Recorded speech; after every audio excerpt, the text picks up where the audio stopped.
tardes para todos. Nosotros vamos a exponer acerca de el uso de los métodos cualitativos en psicología. Eh, Nuestro equipo está conformado por mi persona, Nicolás Feria, Juan Pablo Vidal, Lisset Grisales, Juliet Penagos y Mayra Alejandra Álvarez. Entonces, bueno, pues a manera de introducción, podemos decir que desde que nacemos somos investigadores por naturaleza, porque desde que estamos en el vientre de nuestra madre y después de que nacemos inmediatamente, nos enfrentamos a un mundo desconocido y muy nuevo para nosotros. Entonces, con el objetivo de podernos adaptar a este nuevo mundo, tenemos que investigar, descubrir, hacernos preguntas y sacar algunas conclusiones de lo que hemos aprendido. Nosotros los seres humanos, la mayor fuente de nuestro aprendizaje es la experiencia. Entonces, a lo largo de nuestra vida vamos acumulando experiencias. De hecho, en la vida cotidiana nosotros aplicamos estos métodos para hacer ciertas preguntas, por ejemplo, para aprender a cocinar, por ejemplo, cuando vamos a comprar algo a la tienda tenemos que investigar cuánto cuesta, la calidad del producto, en fin. Y al nacer hacemos un proceso de inmersión en este mundo y es una realidad en la que estamos totalmente inmersos y obviamente los métodos cualitativos, el investigador se hace una inmersión en la realidad. Entonces, eso es lo que pasa. De esta manera podemos ver que utilizamos esos métodos en nuestra vida cotidiana y por naturaleza el ser humano es un investigador y un aprendiz. Bien. Bueno, los métodos cualitativos en la psicología eh, se están convirtiendo en alternativa como estudio psicosocial. Todos sabemos que la psicología y la ciencia están ahí como en una especie de pelea, de debate, porque las contrapartes dicen que la psicología no es una ciencia porque algunas cosas no son tangibles. Pero nosotros los psicólogos decimos como, o sea, defendemos nuestro punto.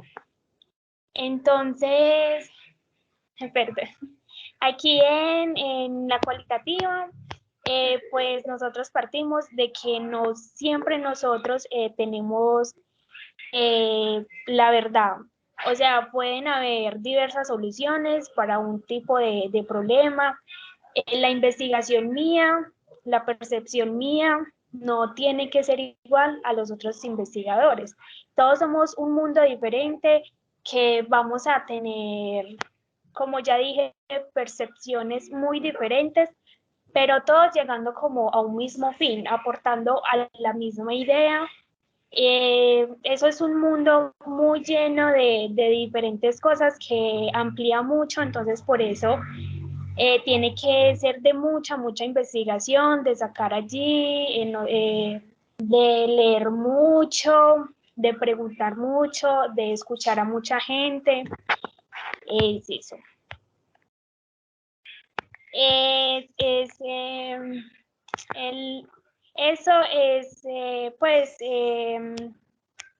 son también con bases tangibles, que es pues la cuantitativa, pues la parte numérica, que así es como nosotros podemos utilizar también el método por percepción y numérico.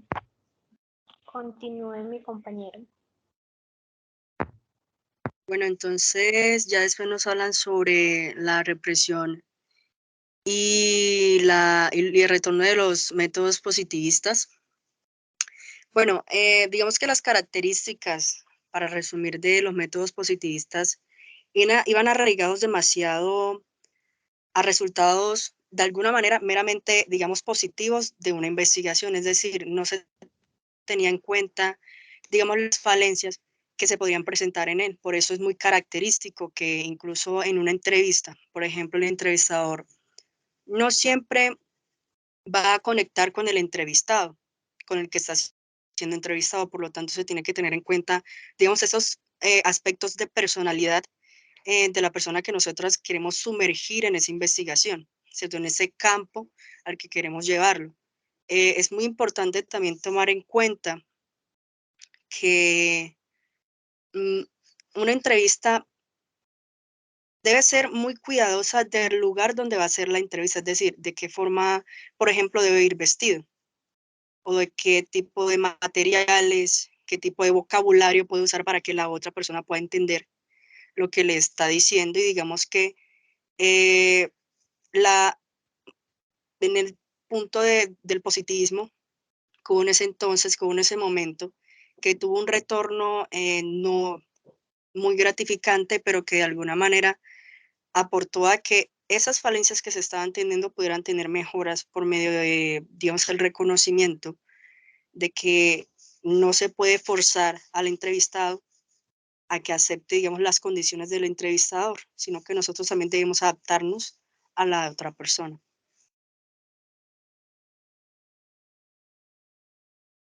Listo, buenas tardes a todos.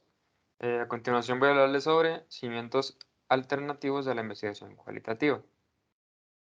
Bueno, es de saberse que desde el realismo de un investigador debe tener como base métodos científicos confiables, adecuados y válidos para describir el fenómeno en el que él desea desarrollarse o desea analizar. El científico debe centrarse sí y solo en un objeto de estudio, es decir, solo debe abarcar un objetivo. Entonces, de esta forma, de situarse a la psicología y la investigación cualitativa sobre una base científica segura. Al contrario, el construccionismo social insiste en que todas las fuentes o las formas de dicho conocimiento en las cuales se incluye o se ve y se logra identificar el conocimiento científico genera muchas o varias imágenes como si estas fueran verídicas o certeras.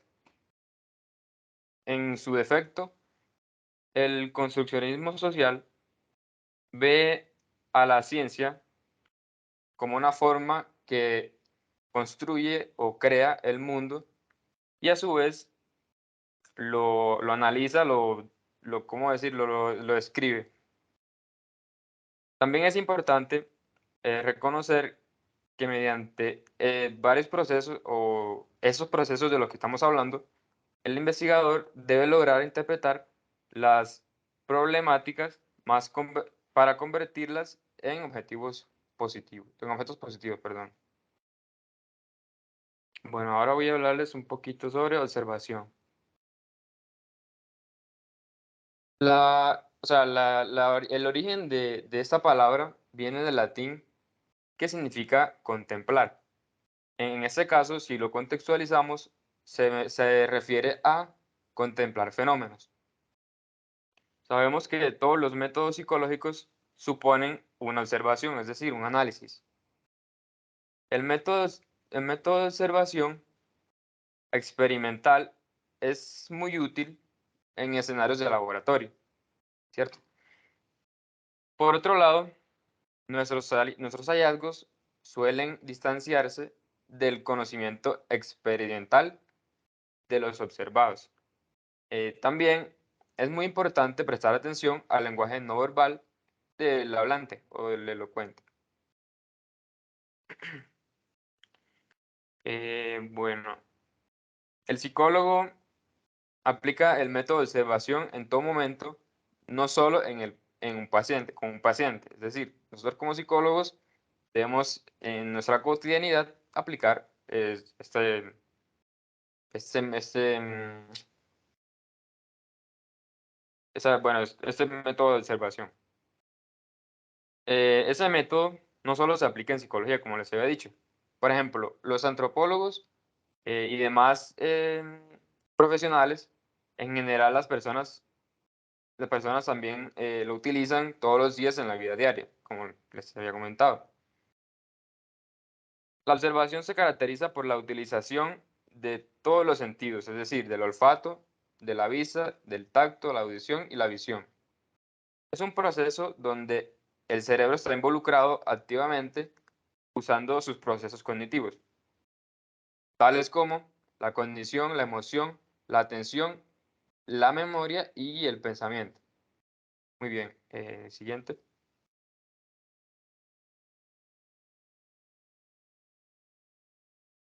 ¿Quién va a hablar sobre etnografía?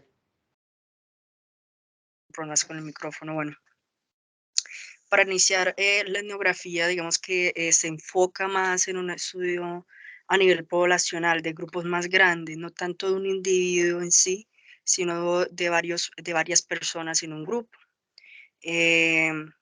Por ejemplo, ir a explorar alguna población, lo que es muy típico, pues indígena, ir a estudiar, digamos, a las personas en una ciudad, cómo se comportan, por ejemplo, en la ciudad de Medellín, en ciertas áreas, ¿cierto? Porque no es lo mismo estar viviendo por Buenos Aires, Quinta Linda, un ejemplo, a estar viviendo en El Poblado, un ejemplo, ¿cierto?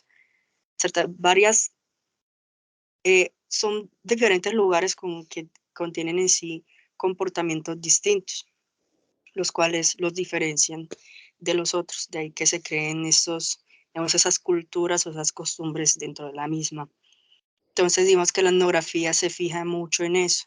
Ahí, de hecho, ha arraigado mucho esto del método de la observación, sí o sí de manera muy inconsciente, porque nosotros observamos como, pues, principalmente a la población para dar, digamos, algún argumento inicial respecto a la población.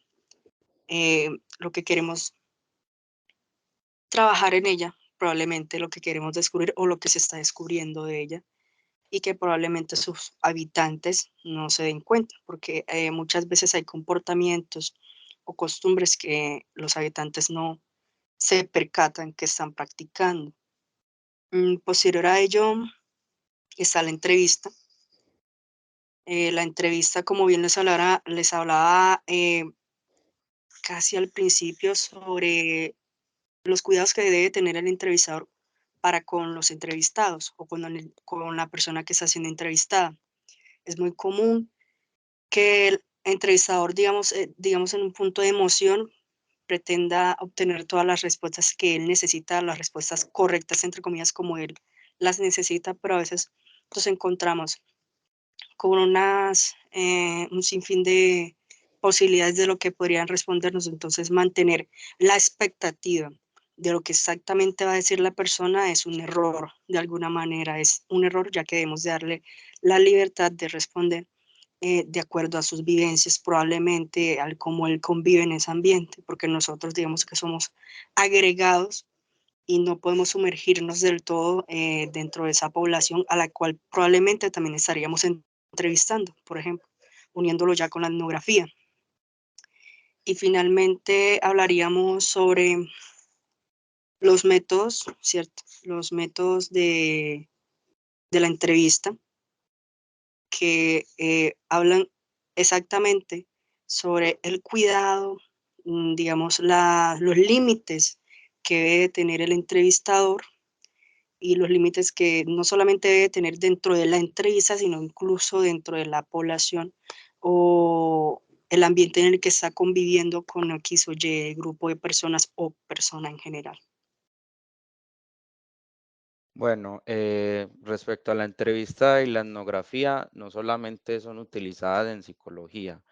De hecho, los periodistas son también investigadores. Ellos cuando van a hacer un reportaje, una crónica como tal o van a dar una noticia, tienen que hacer un proceso de etnografía, es decir, que tienen que hacer una inmersión en esas comunidades para poder dar una información objetiva como tal. El periodista debe ser neutral y dar la información y darle voz y voto a todos.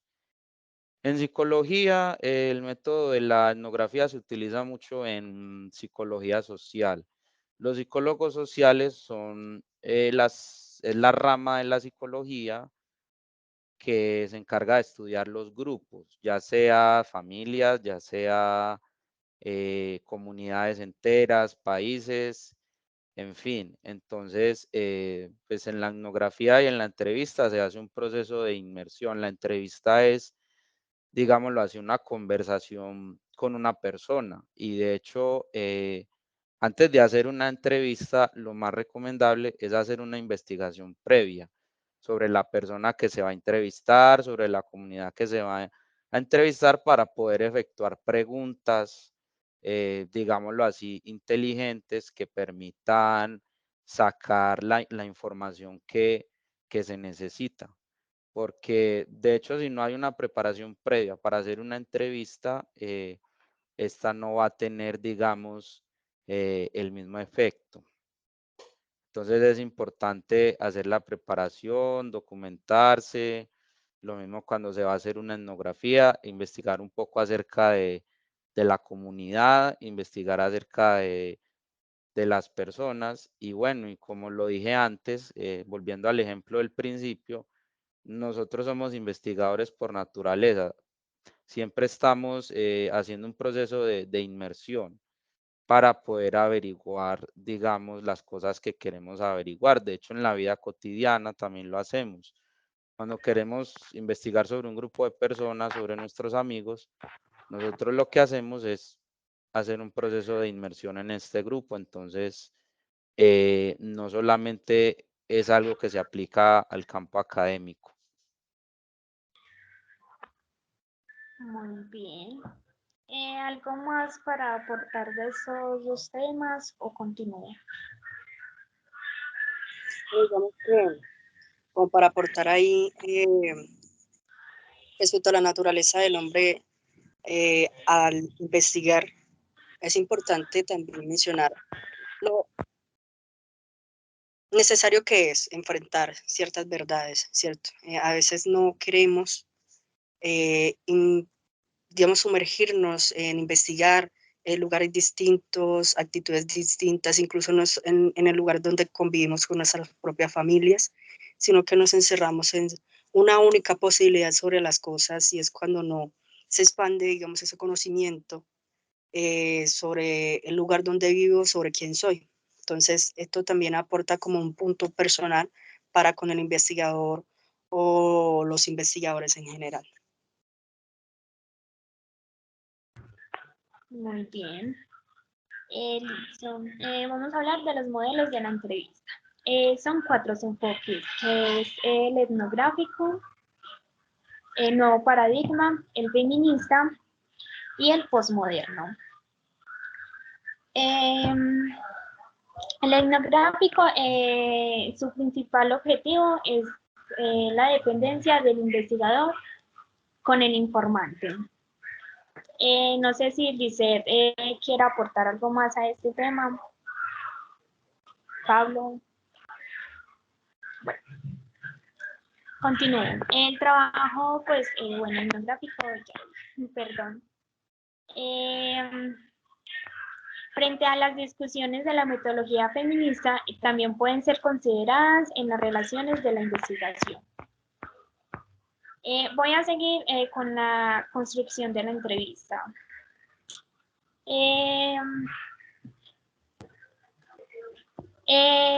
Es muy importante que el entrevistador siempre tenga como las riendas de la entrevista, valga la redundancia, porque en esa se pueden como desviar del tema, tanto el investigador puede desviar las respuestas que dé para llegar a otro medio, como el entrevistador pues también puede guiar la conversación, donde pueden surgir preguntas incómodas para el entrevistado.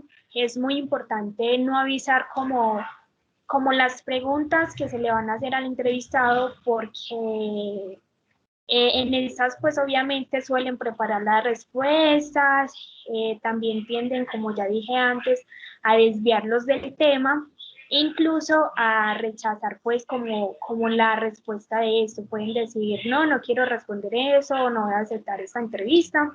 Entonces es mejor no avisar pues como tanto las preguntas como en sí. Pablo, ¿quieren aportar algo ahí? Sí, claro que sí, Julián. Claro.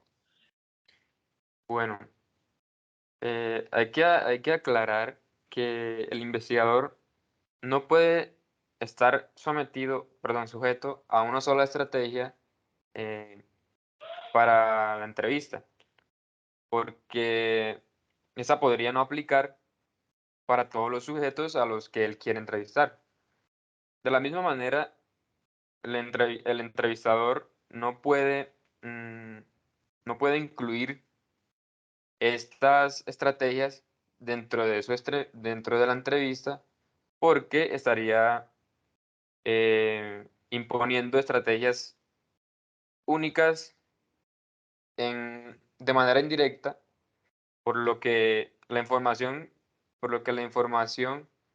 que esa pueda transferir al entrevistado puede generar una serie de conflictos y resultados negativos en la entrevista. O sea, en pocas palabras, puede resultar incómodo. A ver, bueno. El proceso de organización es en síntesis necesario para el análisis. También debemos preguntarnos qué es lo que, qué es lo que queda excluido o suprimido en la entrevista. Un análisis temático sabemos que es una técnica de investigación coherente de organizar el material de trabajo, por no decir entrevista otra vez, que lo he dicho muchas veces. El análisis reflexivo también es muy importante porque en esta sección situamos el análisis dentro de una elaboración que queda registrada, incluyendo a su vez las limitaciones relevantes, así como los límites y posibilidades, posibilidades causadas por los analistas. Bueno, a continuación hablaremos sobre los constructos personales. Bueno. George Kelly estudió física y matemáticas, donde desarrolló un interés impresionante por los problemas sociales, en donde realizó psicoterapias a personas, a estudiantes. La psicología de constructos personales es donde todo lo que los rodea se le llama la atención. Es decir, nada queda fuera, nada queda excluido. Frente a la conducta humana, es la que estudia la realidad de la percepción de los que están de las personas, perdón, en el mundo de la psicología. Muy bien. Los constructos personales son todos aquellos que muestran la conducta de lo que las personas hacen. Para realizar la teoría de los constructos personales, sus obras se integran en áreas como percepción, motivación, lenguaje, emoción y personalidad, en las cuales se diferencian entre cómo las personas construyen la realidad y cómo no pueden formular algo de una misma manera. Sí. Listo, esto quiere decir pues que todos, pues como lo dije inicialmente, percibimos las cosas diferentes porque somos un ser humano. Podemos estar en el mismo entorno, pero no vamos a sentir lo mismo, no vamos a percibir las cosas igual, no las vamos a entender igual, nuestras motivaciones. Por ejemplo, nosotros todos estamos estudiando psicología, pero nuestra motivación de todos no va a ser la misma aunque estemos estudiando la misma carrera. Todos tenemos cosas diferentes, unos solo quieren graduarse porque sí, otros quieren graduarse obteniendo su mejor promedio, otros le van a dar igual su promedio. Su motivación, quién sabe si hasta de pronto será graduarse, o sea, es diferente. El lenguaje de la emoción, por ejemplo, yo me expreso mucho, o sea, mis gestos, eh, me encanta, pues, o sea, por los gestos. Yo casi no hablo, han notado eso. Entonces, sí, de eso construye nuestra personalidad, ese tipo de cosas, la sociedad, el entorno donde crecemos. Eso es lo que el compañero acaba de decir. Listo, continúa.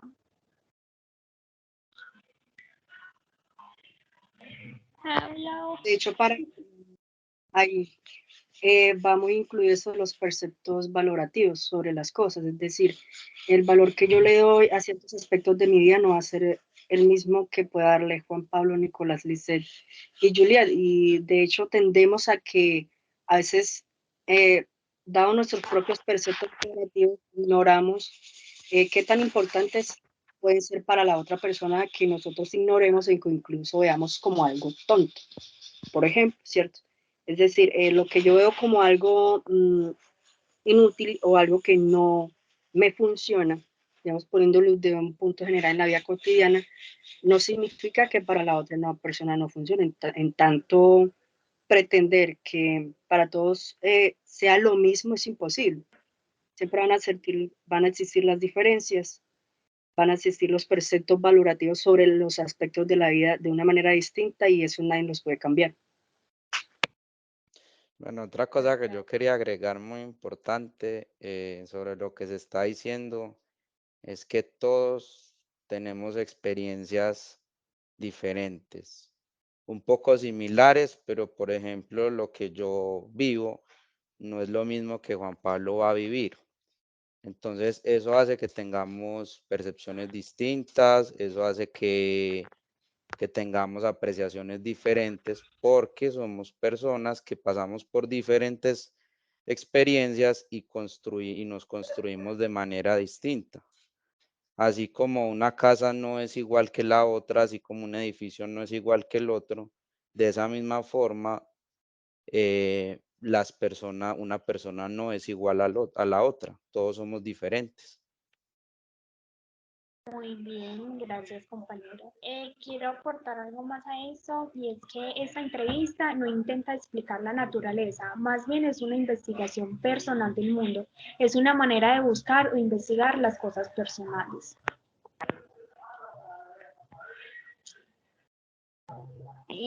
Pablo quiere decir algo más sobre eso o pasamos al siguiente tema. Pasemos al análisis del discurso. Okay. Bueno, bueno, en particularmente, este fue uno de los temas que más me llamó la atención, porque trata sobre cómo logramos interpretar la información que nos llega o que se nos presenta de cierta manera, lo cual hace que podamos extraer la mayor información o hacer un buen análisis de esta. ¿Por qué digo que me llamó la atención? Porque hace mucho tiempo, bueno, semestres atrás, un profesor creo que fue no me acuerdo qué materia era, pero ya se retiró, nos puso una actividad referente al análisis del discurso. Y fue que nos dijo que consultáramos, que lleváramos memes a la clase. Bueno, éramos varios, y cada uno llevó como de, ¿cuánto? No me acuerdo, como de 2, 3 memes, o más, creo que fue más. Y entonces, él nos dijo que aplicáramos esta técnica con los memes, o sea, para poder interpretar, perdón, lo que eso nos quieren decir, porque sabemos que muchas veces nos resulta un poco difícil entender, bueno, en algunos memes a mí me pasa que algunos memes no los entiendo, y con esta técnica me pareció súper interesante porque pude lograrlo. Entonces, sí, ya como para cerrar un poquito la idea, como les dije al principio, el análisis del discurso nos permite interpretar de una manera eficaz o eficiente la información que llega a nosotros.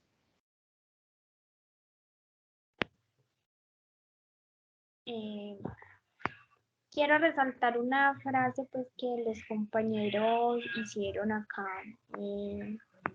que es de Nietzsche, que dice, que dice, no hay hechos, solo hay interpretaciones. Quiero decir que en todos los subtítulos que hay, hemos llegado como a la conclusión de que no hay una verdad absoluta, nadie tiene la verdad, o sea, cada uno es propio de su verdad, pero según las bases que tomemos para ello. Pero mi verdad no va a ser la misma de Nicolás y eso no quiere decir que yo esté errada o que Nicolás sea el errado. Nicolás, Mayra, ¿algo para aportar sobre este tema? Bueno, pues María, eso que la hayas mencionado, él es, digamos que él no tiene una fama un poquito trillada frente a Bueno, muchas personas, Nietzsche, por cierto es Nietzsche, pero es una persona que hacía análisis existencialistas tan realmente poderosos como ese, por ejemplo, que la verdad absoluta no existe. Como dije, existen verdades bastante relativas, existen verdades que enriquecen unas a otras. Y eso es lo importante y eso es lo que hace también parte del conocimiento.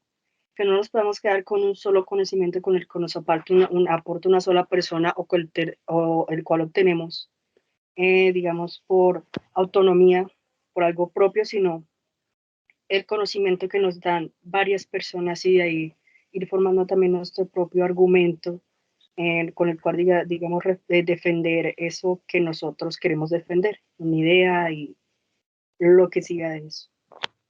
me Bueno, parece muy importante, perdón, que uno ahí debería ser como un niño y decir por qué esto, por qué lo otro y de dónde viene, porque venimos de lo que hemos hablado clases anteriores y es que nosotros venimos como de no opinamos, nos quedamos callados, no preguntamos por pena, por ese tipo de cosas. Entonces quedamos ahí como en la ignorancia solo por preguntar, por refutar las cosas. Ay, es que usted no puede refutar, usted no puede decir nada porque es que yo digo, ya no. Las personas que hablan así, claro, también pueden como que tener como una visión errada, pero si uno no lo hace caer en cuenta, esa mala información se va a ir transmitiendo hasta que llegue alguien y diga, ¿por qué? Porque es que nosotros no tenemos que comprar la idea así nada más por lo que nos dicen. Nosotros siempre tenemos que cuestionarlo todo. O sea, yo voy muy en pie de eso. A mí alguien no me viene a decir las cosas porque si no, explíqueme el por qué, dígame por qué esto y lo otro. Entonces los invito a que a todo, hay que cuestionarlo, absolutamente todo. Ya te doy la palabra a Nicolás. bueno, a mí me gusta mucho la filosofía de Sócrates. Sócrates era un filósofo de la antigua Grecia y me gustaba mucho el método que él utilizaba, que era el mayéutico.